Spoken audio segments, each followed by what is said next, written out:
कक्षा 10 विज्ञान अध्याय 12 विद्युत के चुंबकीय प्रभाव के प्रश्न उत्तर मैं कराने जा रहा हूं। मैं आदर्श प्रसाद से। चलिए देखते हैं इसमें क्या कुछ दिया हुआ है। तो सबसे पहले ये चुंबकीय बल रेखाएं कैसे खींचते हैं। ये एक चुंबक हो गया आपका एन ध्रुव और ये एस ध्रुव है। एन ध्रुव पे ये कंपास होता है बच्चों, ये गोल सा होता है। इसके अंदर क्या होती है, एक मैग्नेट रखी होती है। यहाँ पर ऐसे एक मैग्नेट रहती है, ये ऐसे दिखती है ये। तो ये मैग्नेट है, ये इसका टेल वाला पॉइंट है, ये हेड वाला है। तो यहाँ हेड पे यहाँ निशान लगाया करते हैं रख करके, यहाँ देख कर ये निशान रखते हैं। तो यहाँ पे देखो रखा गया और यहाँ पे निशान लगाया इन्होंने ऐसे, फिर यहाँ रखा, फिर ये निशान लगाया, फिर यहाँ रखा गया, इसको निशान लगाया गया। ये ऐसे करके ये निशान लगाते जाते हैं।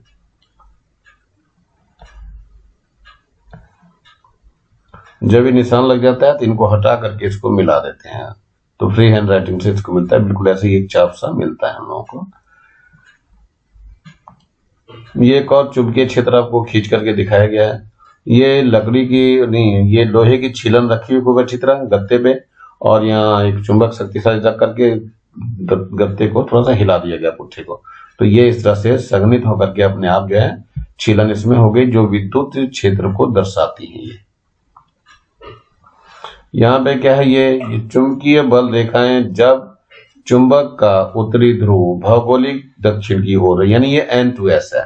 ये यहाँ पे देखो ये S दिखाई दे रहा है आपको, और इसमें N होना चाहिए था ऊपर। तो ये N ऊपर है और ये S है, ये ईस्ट हो गया और ये वेस्ट हो गया। तो N ध्रुव S की ओर है, तो ये N2S कहलाएगा ये। और इसका नल पॉइंट यानी उदासीन पॉइंट ये इधर मिलता है, इस जगह पे ये उदासीन पॉइंट होता है, यहाँ पर ये उदासीन पॉइंट मिलता है।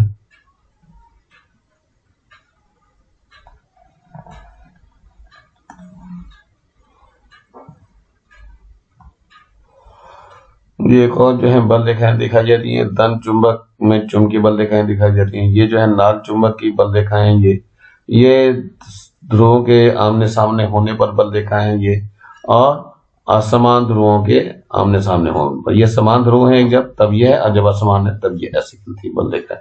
तीन बल रेखाओं के बारे में आपको पता होना चाहिए। अब लेते हैं सबसे पहले सर्वप्रथम 1810 में डेनमार्क के वैज्ञानिक H.C.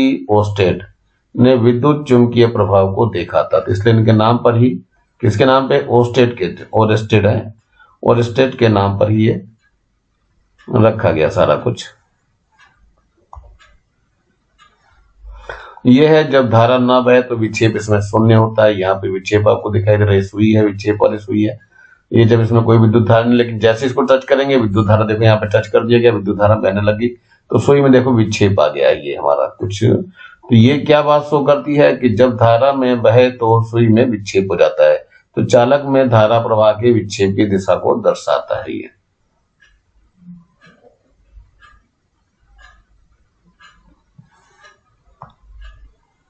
ये दाहिने हाथ का नियम है।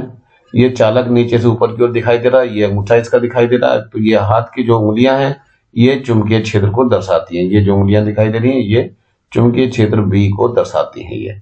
और ऊपर क्या बह रहा है, ये इसमें धारा जो बह रही है I ये दिखाई दे रही है आपको, विद्युत धारा ये। तो ये दाहिने हाथ के नियम कहलाता है। ये है धारावाही वृत्ताकार लूप या कुंडली के कारण चुंबकीय क्षेत्र। देखो ये कुंडली बनी हुई है, इसमें विद्युत धारा प्रवाहित कर रहे थे। ये चुंबकीय क्षेत्र वृत्ताकार इसमें प्राप्त होता है, ये वृत्ताकार प्राप्त होता है। कार्डबोर्ड आपका लगा हुआ है, देखो यहाँ पे ये धारा नियंत्रक है जिससे हम विद्युत धारा इसमें प्रवाहित करते हैं। बाकी ये सेल लगे हुए हैं यहाँ पे खूब सारे, ये कुंजी है और ये अमीटर है।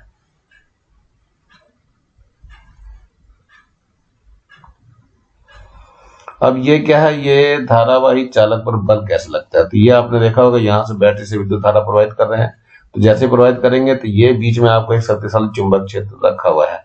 तो जैसे ये चालक दिखाई दे रहा है आपको, चालक में रखते हैं तो चालक पर एक बल कार्य करना शुरू कर देता है। ये एल्युमिनियम की पत्ती है जो लकड़ी और गुटके पे रखी हुई है। ऐसे यहाँ पे देखो दिखाई दे रहा है, ये धारा है आपकी, यहाँ पे एक कुंजी लगा दी गई है, और यहाँ से क्या है, यहाँ से यहाँ तक ये चुंबकीय क्षेत्र उत्पन्न कर दिया गया N2S के लिए। तो ये बल ऊपर की ओर लग रहा है, तो यहाँ पर बल जो है ये ऊपर की ओर लग रहा है, ध्यान रखना आपको। ये धारावाही चालक तार करता है जिसमें विद्युत धारा बह रही होती है। अब ये फ्लेमिंग के बाएं हाथ का नियम है, तो इसमें अंगूठा जो है बल की दिशा को बताता है, और ये तर्जनी है चुंबकीय क्षेत्र को बताती है, और मध्यमा जो धारा की दिशा को बताती है। तो फ्लेमिंग के बाएं हाथ का ये नियम नंबर 1 है। अब यह है सरल विद्युत मोटर है, इसमें दिखा रखा आपको एक चित्र में। इसमें N और S चुंबकीय क्षेत्रखंड है, और ABCD तांबे के विद्युतरोधी तार है, और XY विभक्त वलय है, PQ कार्बन ब्रश है इसके अंदर जो लगे रहते हैं। ये P और Q में लगे हुए कार्बन ब्रशेस हैं यहाँ पर।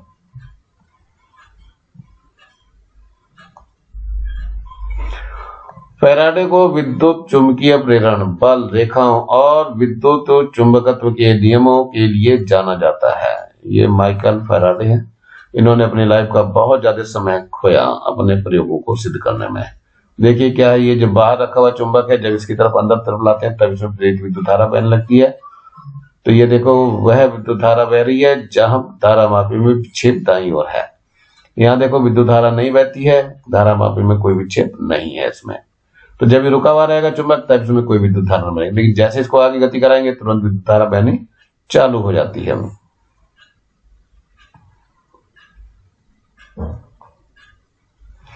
ये एक और दिखा रखा है, ये चुंबक पूरी तरह से अंदर है, इसके विद्युत धारा नहीं बहती है, धारा मापी में कोई विक्षेप नहीं है। लेकिन उसको चला दिया जाए आगे, यानी चुंबक को बाहर की ओर खींच रहे होते हैं, तो इसमें विद्युत धारा उल्टी दिशा में बहती है, यानी धारा विक्षेप के बाईं तरफ चली जाती है। तो ये विद्युत चुंबकीय प्रेरण का प्रदर्शन है जो फैराडे ने किया था इसको, और काफी समय लंबा खोया इसने।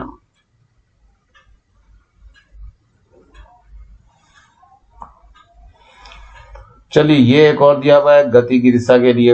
ये चालक अंगूठा जो है गति की दिशा बताता है, ये तर्जनी है चुंबकीय क्षेत्र को, ये प्रेरित विद्युत धारा है।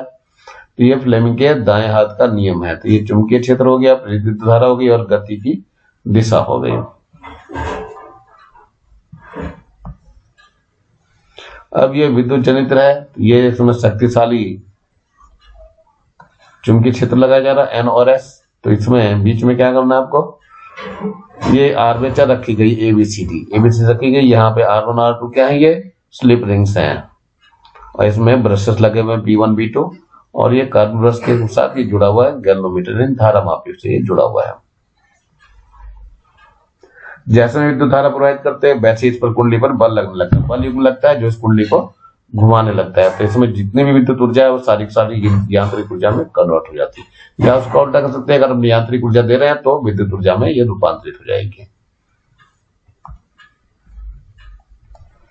सही विकल्प चुनकर लिखिए। नंबर 1, चुंबकीय बल रेखाएं निर्धारित करती हैं। क्या करती हैं? ये चुंबकीय क्षेत्र का परिमाण व दिशा निर्धारित करती हैं। तो ये वाला आपका ऑप्शन सही है। दूसरा है, सीधे धारावाही चालक के नजदीक चुंबकीय क्षेत्र होता है। तो क्या होता है? चालक तार के लंबवत क्षेत्र की रेखाएं होती हैं। नंबर 3 है, परिनलिका के अंदर चुंबकीय क्षेत्र होता है। तो ये क्या कहता है? शून्य होता है, कोई होता है नहीं चुंबकीय क्षेत्र। विद्युत चुंबकीय प्रेरण की घटना है, तो ये कुंडली में प्रेरित धारा उत्पन्न करना तथा कुंडली और चुंबक के बीच कोई एक गति मानो तब के लिए है। विद्युत धारा उत्पन्न करने का साधन जो है क्या है? ये जनित्र है, विद्युत जनित्र।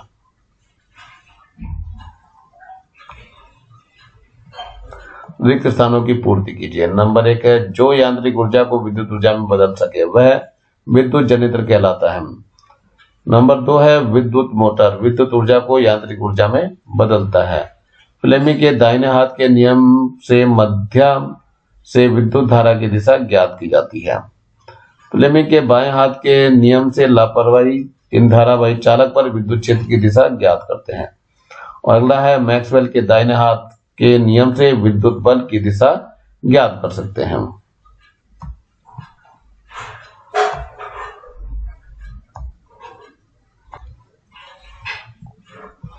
चुंबकीय बल रेखाएं क्या हैं? चुंबकीय बल रेखाएं क्या है बताना है इसमें। तो उत्तर है, किसी चुंबक के चारों ओर बल रेखाएं उसके चुंबकीय क्षेत्र का ग्राफीय निरूपण है, आंकलन है होता है, और उसका परिमाण तथा दिशा बताता है। प्रश्न 2 है, चुंबकीय बल रेखा के गुण लिखिए।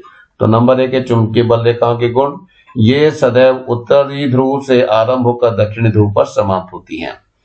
नंबर 2 है ये वक्र रेखाएं होती हैं जिससे किसी बिंदु पर खींची गई स्पर्श रेखा उस स्थान पर चुंबकीय क्षेत्र की तीव्रता की दिशा प्रदर्शित करती है। नंबर 3 है ये बल रेखाएं काल्पनिक होती हैं जिनमें पारस्परिक प्रतिस्पर्ध का गुण होता है। नंबर 4 चुंबकीय बल रेखाएं ध्रुवों के आसपास तथा उदासीन अक्ष पर दूर दूर होती हैं। नंबर 5 चुंबकीय बल रेखाएं चुंबकीय क्षेत्र में खींचे गए चिकने वक्र होते हैं। नंबर 6 चुंबकीय बल रेखाएं एक दूसरे को कभी नहीं काटती हैं।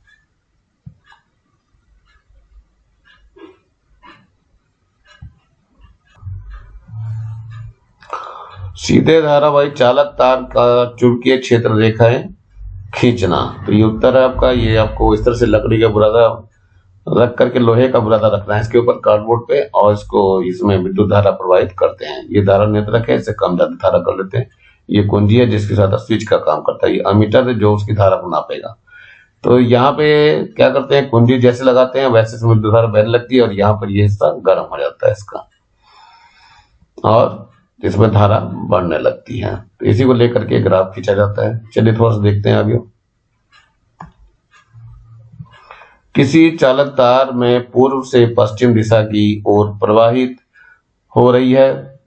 इसके ठीक नीचे किसी बिंदु पर तथा इसके ठीक ऊपर किसी बिंदु पर चुंबकीय क्षेत्र की दिशा क्या होगी। तो उत्तर है किसी चालक तार में पूर्व से पश्चिम चलने की दिशा की ओर धारा प्रवाहित हो रही है तो फ्लेमिंग के दाहिने हाथ के नियम से ठीक इसके नीचे किसी बिंदु पर उंगलियां चुंबकीय क्षेत्र की दिशा होंगी तथा इसके ठीक ऊपर के किसी बिंदु पर अंगूठा चुंबकीय क्षेत्र की दिशा होगी।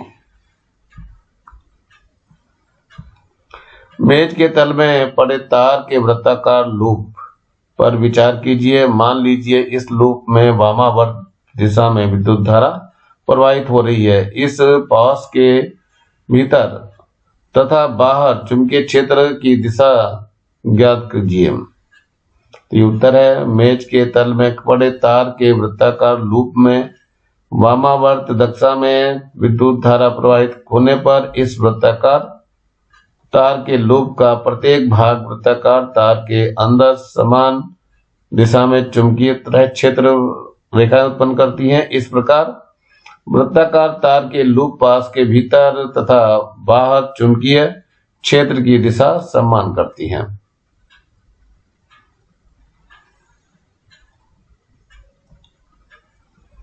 यह किसी दिए गए क्षेत्र में चुंबकीय क्षेत्र की एक समान है। इसे निरूपित करके आरेख खींच करके दिखाइए। तो ये उत्तर दिया हुआ है किसी दिए गए क्षेत्र में चुंबकीय क्षेत्र एक समान है। इसे निरूपित करने के लिए आरेख निम्न प्रकार प्राप्त होगा। ये आपको बैटरी दिखा दी गई है और ये लूप आपका बन गया है। इसमें ये विद्युत धारा प्रवाहित कर रहे हैं तो ऊपर से भी जा रहा है और सीधे भी जा रहा है। ये उत्तरी ध्रुव है और इसमें दक्षिण ध्रुव ये है।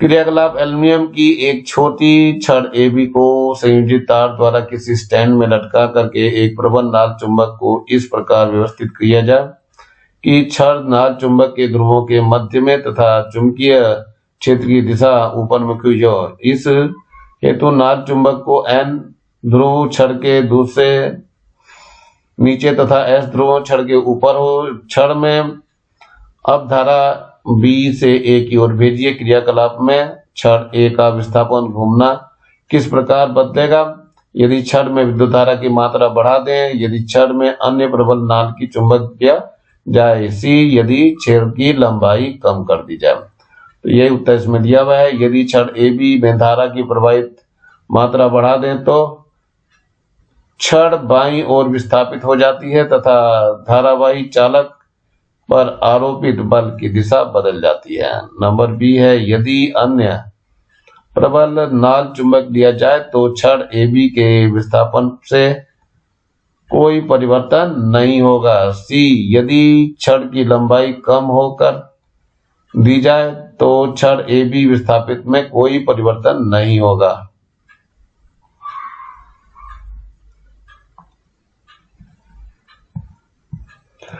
प्रश्न 8 है तो विद्युत जनित्र है ये। इसका उत्तर है ये वह युक्ति जो यांत्रिक ऊर्जा को विद्युत ऊर्जा में परिवर्तित करती है, एसी डायनेमो या विद्युत जनित्र कहलाती है। तो विद्युत जनित्र का सिद्धांत लिखिए। तो उत्तर है ये जब विद्युत चुंबकीय प्रेरण के सिद्धांत पर कार्य करता है। जब किसी कुंडली को तीव्र चुंबकीय क्षेत्र में घुमाया जाता है तो कुंडली से संबंधित चुंबकीय फ्लक्स में परिवर्तन होने लगता है, जिसके परिणाम स्वरूप कुंडली में प्रेरित विद्युत धारा बहने लगती है। विभक्त वलय दिशा परिवर्तक क्या है? विभक्त वलय दिक्पात दिशा दिक्पात परिवर्तन। यदि विद्युत जनित्र में आयताकार कुंडली के दो सिरे दो वलयों R1 व R2 से संयोजित होते हैं जो भीतर से आर्मेचर के धुरी के साथ जुड़े होते हैं, दोनों वलयों R1 व R2 को विभक्त वलय दिक् परिवर्तक कहते हैं।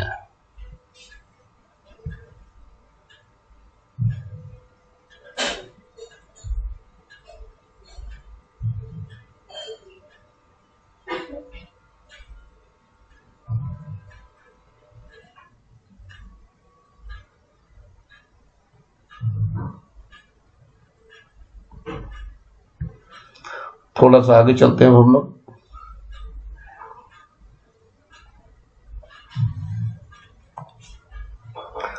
विद्युत चुंबकीय प्रेरण की घटना का प्रतिपादन किस वैज्ञानिक ने किया? तो विद्युत चुंबकीय प्रेरण की घटना का प्रतिपादन माइकल फैराडे ने किया। किसी धारावाही चालक में धारा भेजने पर उसके नजदीक चुंबकीय क्षेत्र उत्पन्न होता है। इस घटना की पुष्टि सर्वप्रथम किस वैज्ञानिक ने की? तो किसी धारावाही चालक में धारा भेजने पर उसके नजदीक चुंबकीय क्षेत्र उत्पन्न होता है। इस घटना की पुष्टि सर्वप्रथम H.C. ओस्टेड ने की। फ्लेमिंग के बाएं हाथ का नियम लिखिए। तो यह है, इस नियम के अनुसार बाएं हाथ का अंगूठा, तर्जनी व मध्यमा को इस प्रकार फैलाएं कि तीनों परस्पर लंबवत हो। तो तर्जनी चुंबकीय क्षेत्र की दिशा, माध्यमा विद्युत धारा की दिशा तथा अंगूठा चालक पर लगने वाले बल की दिशा को बताता है।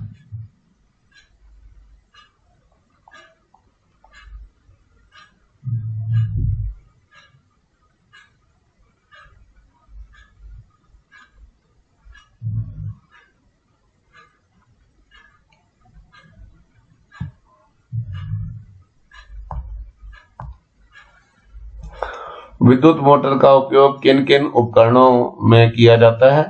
किन्हीं तीन के नाम लिखिए। तो ये उत्तर है, विद्युत मोटर का उपयोग निम्न उपकरणों में किया जाता है, जैसे विद्युत पंखों में, यह प्रतिशतकों यानी के रेफ्रिजरेटरों में, कपड़ा धुलाई की मशीनों में, कंप्यूटरों में, मिक्सी आदि में होता है।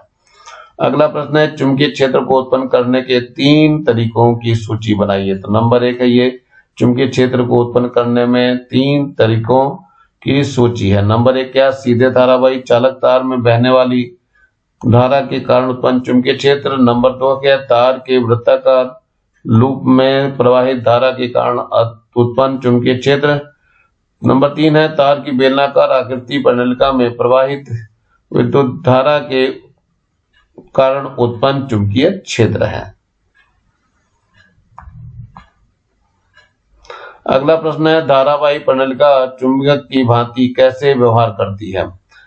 क्या आप इसे किसी छड़ से, चुंबक की मदद से या इसके चारों ओर उत्तरी ध्रुव व दक्षिणी ध्रुव का निर्धारण करके कर सकते हैं? तो ये उत्तर है, परिनलिका विद्युत रोधी तांबे के तार की बेलनाकार आकृति की एक बड़ी संख्या की सन्निकट फेरों वाली कुंडली होती है। धारावाही परिनलिका द्वारा उत्पन्न चुंबकीय क्षेत्र छड़ चुंबक द्वारा उत्पन्न चुंबकीय क्षेत्र के समान है। अतः धारावाही परिनलिका एक छड़ धन चुंबक की भांति, दूसरा व्यवहार जिसका एक सिरा उत्तरी ध्रुव N तथा दूसरा सिरा दक्षिणी ध्रुव S की भांति व्यवहार करती हो।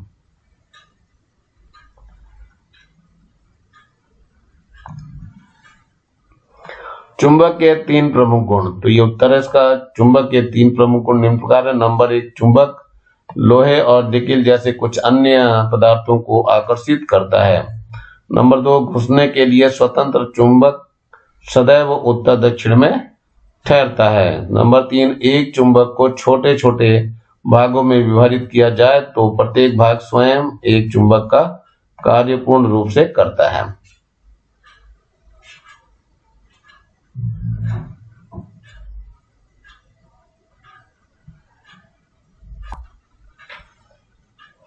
दो चुंबकीय बल रेखाएं एक दूसरे को क्यों नहीं काटती? तो उत्तर है इसका, यदि दो चुंबकीय बल रेखाएं एक दूसरे को काटती हैं तो कटान बिंदु पर दो स्पर्श रेखाएं खींची जा सकती हैं, अर्थात परिणामी बल की दो दिशाएं होती हैं जो संभव नहीं, अतः दो बल रेखाएं एक दूसरे को नहीं काटती हैं।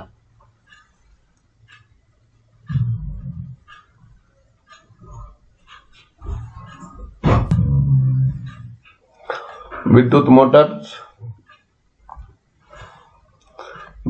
मोटर का वर्णन निम्नलिखित शीर्षांकों के अंतर्गत कीजिए। नंबर 1 है नामांकित चित्रालेख, नंबर 2 है सिद्धांत और नंबर 6 है कार्यविधि। तो पहला है नामांकित आरेख, इसमें दिखाई दे रहा है यहाँ पे ये शक्तिशाली चुंबक क्षेत्र बना हुआ, ये S है और इधर जो है N है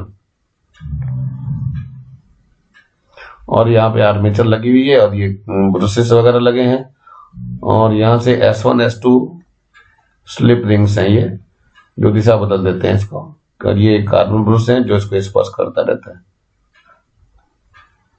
विद्युत मोटर जो है आराम से आप लोग देख सकते हो, सब कुछ आसानी होती है, कोई ज्यादा मुश्किल नहीं होती है। सिद्धांत देख लेते हैं। विद्युत मोटर वह युक्ति है जो विद्युत यांत्रिक को यांत्रिक ऊर्जा में परिवर्तित करती है। विद्युत मोटर इस सिद्धांत पर कार्य करती है कि चुंबकीय क्षेत्र में धारावाही चालक रखने पर एक बल अर्पित करता है जो संचालक को किसी अक्ष पर घुमा सकता है।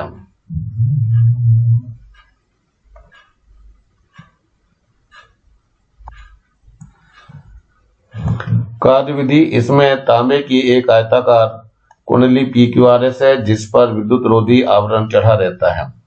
यह कुंडली एक आयताकार फ्रेम पर लगी होती है जिससे आर्मेचर कहते हैं। आर्मेचर एक स्थायी चुंबकत्व के अवतलाकार ध्रुवों के मध्य एक अक्ष पर घुमाने के लिए स्वतंत्र होती है। कुंडली के सिरे R1 व R2 दो सर्पी वलयों से जुड़े रहते हैं। सर्पी वलय में धारा के स्रोत व कुंजी जुड़े रहते हैं। मान लीजिए कि किसी क्षण आर्मेचर PQRS क्षैतिज अवस्था में आ जाता है।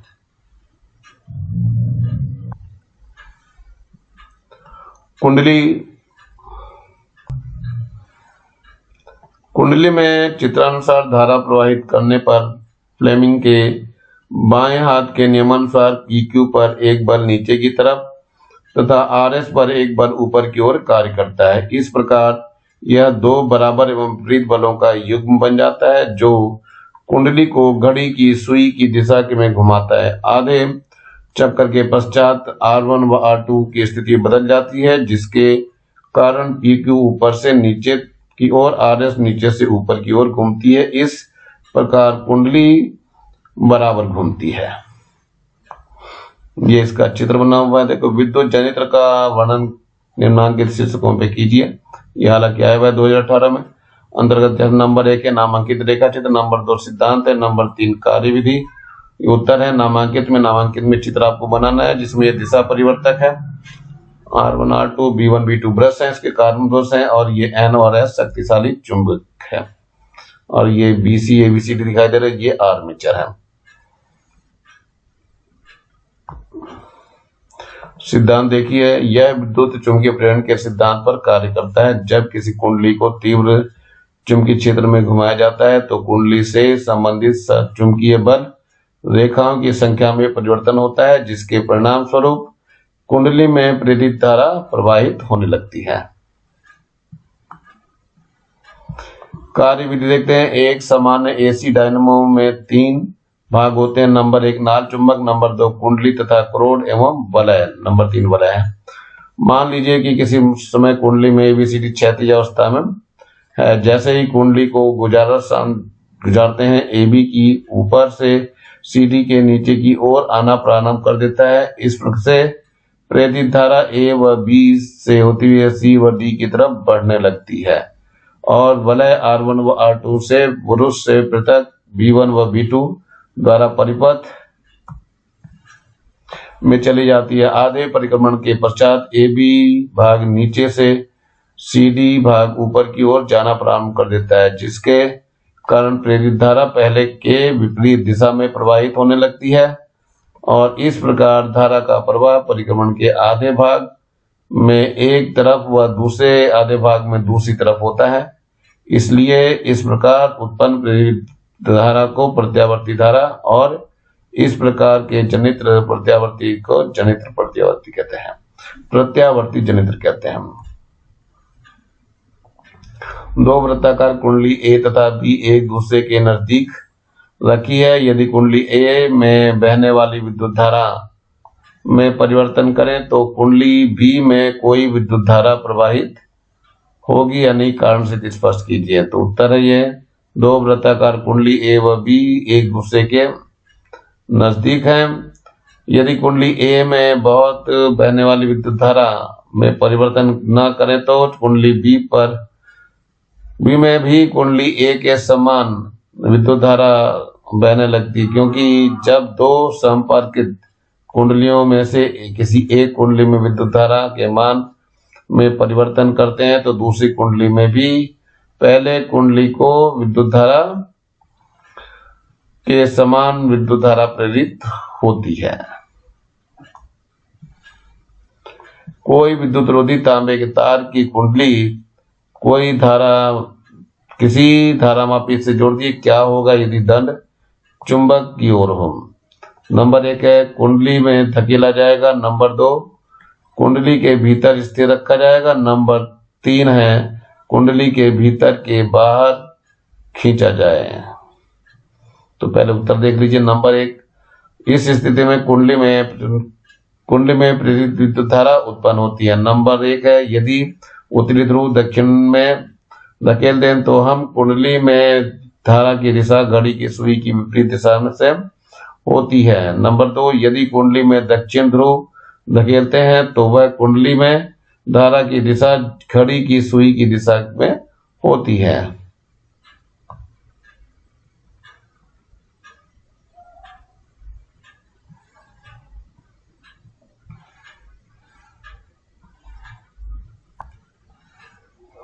वह है इस स्थिति में कुंडली में धारा प्रवाहित नहीं होती है। स है यदि कुंडली में से दक्षिणी ध्रुव की तरफ चुंबक को बाहर निकालेंगे तो कुंडली में धारा वामावर्त दिशा में, तथा यदि उत्तरी ध्रुव को बाहर निकालेंगे तो कुंडली में धारा दक्षिणावर्त दिशा में उत्पन्न होती है।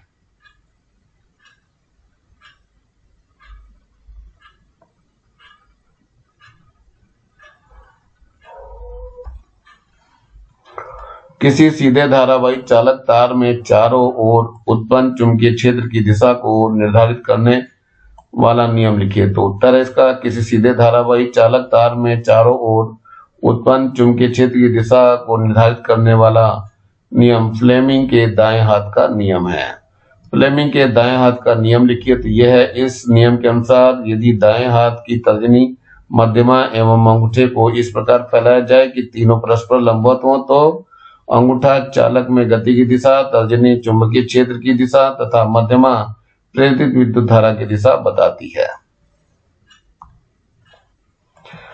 विद्युत चुंबकत्व चुंबक बनाइए कैसे हैं। तो ये उत्तर है, विधि यानी कि नर्म लोहे के दंड को विद्युत रोधी तांबे के तार की अनेक लपेट वाली परिणलिका में रखकर परिणलिका में विद्युत धारा प्रवाहित करते हैं। इससे दंड चुंबक हो जाती है और अधिक प्रवाह बंद करते ही वह अनुचुंबकित हो जाती है। इस प्रकार अश्वनाल के गर्म लोहे के टुकड़े की एक भुजा पर विद्युत रोधी तांबे की तार की परिणलिका एक ही दिशा में एवं दूसरी भुजा पर दूसरी विपरीत दिशा में लपेट कर परिणलिका में धारा प्रवाहित करते हैं, जो अश्वनाल चुंबकित होती जाती है, जो धारा प्रवाह बंद करते अनुचुंबकित हो जाती है। ये आपको दिखाया हुआ है, ये आपका एक कच्चे लोहे की रोड है। ये इसमें तांबे के तार लपेट दिए गए हैं, इसमें विद्युत धारा यहाँ सेल से प्रवाहित कर दी गई, यानी प्लस है, ये माइनस है। जैसे विद्युत धारा प्रवाहित करते हैं वैसे क्या होता है, ये इसमें ये चुंबक बन जाता है, जिसमें ये नॉर्थ पोल होता है और ये साउथ पोल हो जाता है। यदि इसी चुंबक को उत्तर दक्षिण दिशा में ठहरा दिया जाए तो ये चुंबक भी आपके उत्तर दक्षिण में ही ठहर जाएगी। ये नाल चुंबक है। नाल चुंबक की जैसा चुंबक लेकर के उसमें तांबे की तार पृथक लपेट कर उसमें विद्युत धारा प्रवाहित करने पर यह चुंबक बन जाती है। विद्युत चुंबकत्व के ध्रुवों का परीक्षण करने पर विद्युत होगा कि जहां वह सिरा परिणलिका द्वारा में विद्युत धारा की दिशा में दक्षिणावर्त एवं एन ध्रुव और दूसरा सिरा जहां परिणलिका में धारा की दिशा वामावर्त होती है, एस ध्रुव बनते हैं। उदासीन विद्युत की परिभाषा दीजिए। उदासीन बिंदु की परिभाषा दीजिए। तो उदासीन बिंदु वह बिंदु है जिसमें चुंबकीय क्षेत्र की तीव्रता पृथ्वी की क्षैतिज तीव्रता के बराबर और विपरीत होती है, अर्थात परिणामी तीव्रता शून्य होती है। अगला प्रश्न है, स्वतंत्रतापूर्वक लटकता हुआ चुंबक सदैव उत्तर दक्षिण दिशा में ही ठहरता है, क्यों? तो पृथ्वी भी एक चुंबक के समस्त समान व्यवहार करती है तथा उसके भी दो भौगोलिक ध्रुव होते हैं। यदि चुंबकत्व को स्वतंत्रतापूर्वक हटाया जाए तो वह उत्तर दक्षिण दिशा में ही ठहरेगा, क्योंकि चुंबक के उत्तर ध्रुव के सामने पृथ्वी के भौगोलिक दक्षिण तथा चुंबक के दक्षिणी ध्रुव के सामने पृथ्वी का भौगोलिक उत्तर स्थित होता है। ये लेसन बच्चों समाप्त हो रहा है। नीचे आपको लाल रंग का ये बटन दिखाई दे रहा है, इसको दबा के सब्सक्राइब कर लेंगे और मेरे चैनल को लाइक करेंगे, कमेंट्स जरूर करेंगे आप लोगों को कैसा लगा, और ज्यादा से ज्यादा बच्चों को शेयर करेंगे जिससे ज्यादा बच्चों को फायदा हो सके। और यहाँ पर बेल आइकन भी होता है, इसको दबा लेंगे जिससे कि नया वीडियो डालूं तो उसका नोटिफिकेशन आप लोगों को मिल सके। Thank you, have a nice day.